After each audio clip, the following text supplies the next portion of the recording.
అల్లు అరవింద్ నిర్మాత అల్లు అరవింద్ కి ఒక బిగ్ షాక్ తగిలిందనే అనుకోవచ్చు. ఎందుకంటే రామకృష్ణ ఎలక్ట్రానిక్స్ సంస్థ ద్వారా యూనియన్ బ్యాంకు నుండి వారు 100 కోట్ల అప్పు తీసుకున్నట్లుగా తెలుస్తుంది. ఆ 100 కోట్ల అప్పును వారు ఎలా వినియోగించారు, ఎటు సద్వినియోగపరిచారు, ఎలా వృధా చేశారు అనేది వారి సంస్థకు మాత్రం వారు అది ఉపయోగించలేదని చెప్పేసి సిబిఐ ఎంక్వైరీలోను అలాగే సిబిఐ నుండి సిబిఐ కేసు విచారణ చూస్తుండగా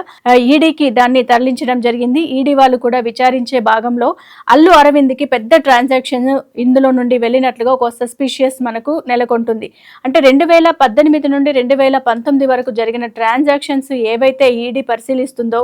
ఈడీ విచారణలో మనకు అల్లు అరవింద్ ని 3 గంటల పాటు వారు విచారించడం జరిగింది. ఆ విచారణలో భాగంగానే అసలు ఏం జరిగింది, ఈ 100 కోట్ల ఈ అప్పును యూనియన్ బ్యాంకు నుండి తీసుకున్న అప్పును ఎందుకు ఎగవేతగా వాళ్ళు రామకృష్ణ సంస్థ ఎందుకు ఎగవేసింది, అసలు ఆ ట్రాన్సాక్షన్స్ చేసుకున్న మూమెంట్ లో అసలు వారు ఆ సంస్థ కోసమే ఏదైతే రామకృష్ణ ఎలక్ట్రానిక్స్ పైన సంస్థ పైన ఈ యూనియన్ బ్యాంకు నుండి 100 కోట్ల అప్పు ఏదైతే తీసుకున్నారో ఆ అప్పును వారు ఎలా